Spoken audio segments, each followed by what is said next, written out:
Hello! Hello! అమ్మా! నేను నీతో మాట్లాడను. పో! ఎందుకు బంగారం? ఎందుకు మాట్లాడనంటున్నావు? అమ్మ మీద ఎందుకంత కోపం? నాతో చదువుకుంటున్నా శృతి అమ్మ ఇక్కడికి వచ్చి తనని కలిసి తనకి నచ్చిన డ్రెస్సు, కార్లు, బొమ్మలు చాలా కొనిచ్చింది.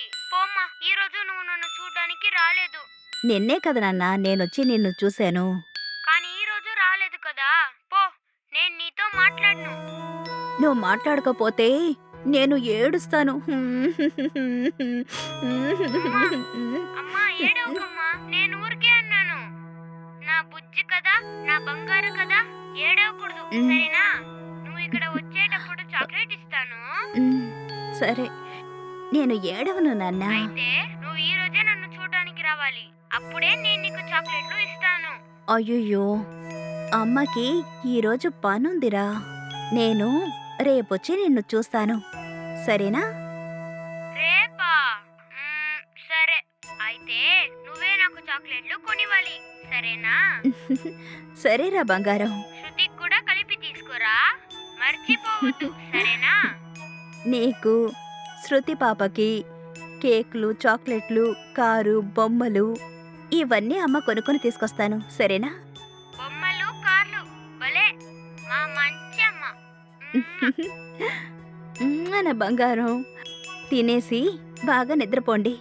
అమ్మ ఉదయాన్నే వచ్చి మిమ్మల్ని చూస్తాను. సరేనా? ఓకే అమ్మా. Good night. Love you. Love యూరా బంగారం. Good night. సరే నేను ఫోన్ పెట్టేస్తాను. బాయ్.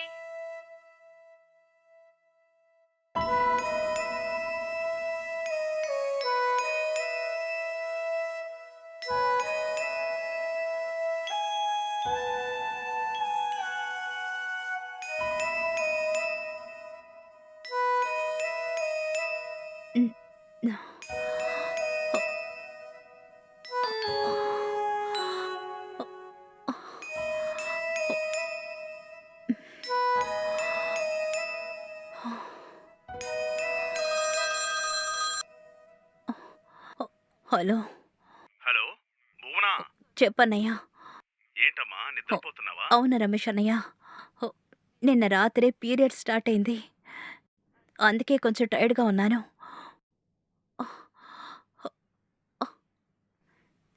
చెప్పన్నయ్య, ఏదైనా ముఖ్యమైన విషయమా?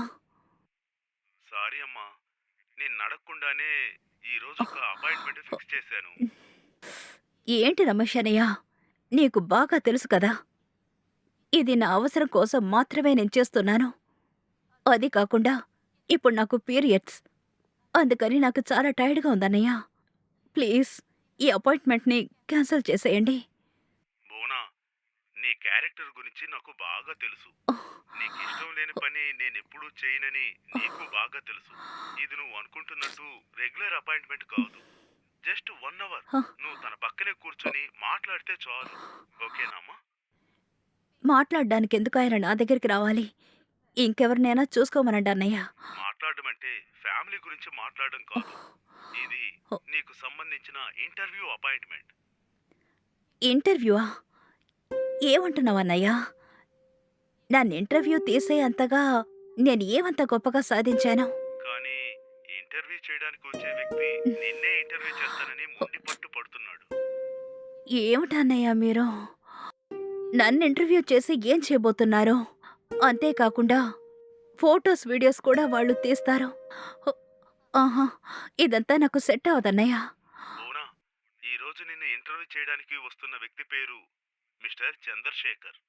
అతనొక జర్నలిస్ట్. ఆడవాళ్ళ గొప్పతనం గురించి చెప్పే చాలా కథలు రాశారు. నిన్ను ఇంటర్వ్యూ చేయడానికి దాదాపు 3 నెలలుగా నన్ను ఫాలో అవుతున్నారమ్మా. నేను అతని గురించి బాగా కనుక్కునే దీనికి ఒప్పుకున్నాను. అంతేకాకుండా తనతో పాటు ఎవ్వరూ రారమ్మా. కాబట్టి నువ్వు అనుకుంటున్నట్టు ఎటువంటి ఫోటోలు, వీడియోలు తీయరు. బాగా ఆలోచించి ఒక నిర్ణయం తీసుకోమ్మా. నేనేమో అతనికి ఓకే చెప్పాను. మీరింతగా చెప్పడం వల్ల నేను దీనికి ఒప్పుకుంటున్నానన్నయ్య. ఏమీ తప్పుగా జరగకుండా మాత్రం చూసుకోండి. ఎందుకంటే అది నా కొడుకు జీవితాన్ని రేపు ఏ విధంగానూ బాధించకూడదు. ఖచ్చితంగా అమ్మా. ఈ ఇంటర్వ్యూ నీ జీవితంలో చిన్న మార్పు తలనొప్పిని కలిగిస్తుందని నేను భావిస్తున్నాను. అతను కరెక్ట్ గా 3 గంటలకు వస్తానని చెప్పారమ్మా. నీ నంబర్ ఇచ్చాను, నీకు ఫోన్ చేస్తారు. సరే అన్నయ్య.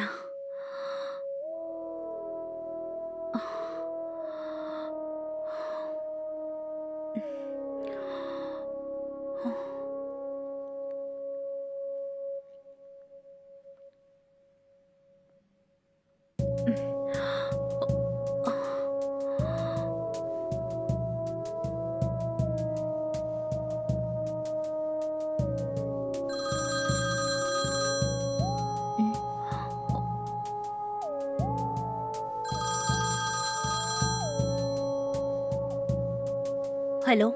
హలో, మీరు భువనానే కదా? అవును. మీరు?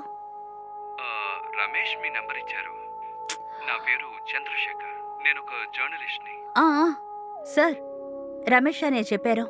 ఓకే ఓకే, ఇదే నా వాట్సాప్ నెంబర్. మీరు మీ లొకేషన్ షేర్ చేశారంటే నేను మిమ్మల్ని తిన్నగా వచ్చి కలుస్తాను.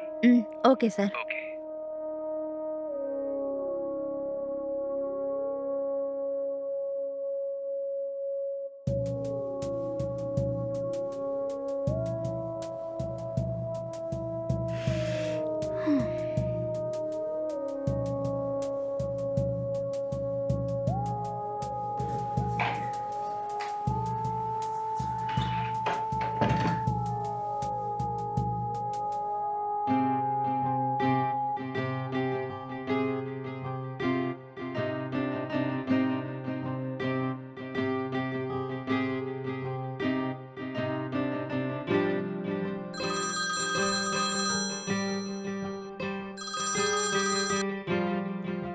హలో. హలో, చెప్పండి సార్.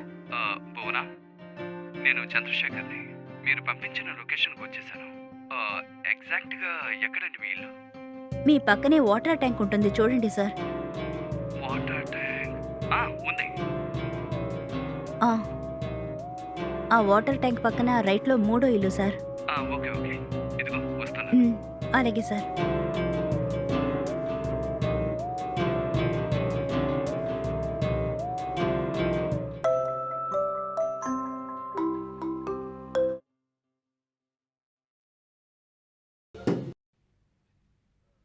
మీరేనా అండి భువన అంటే? అవును, లోపలికి రండి సార్.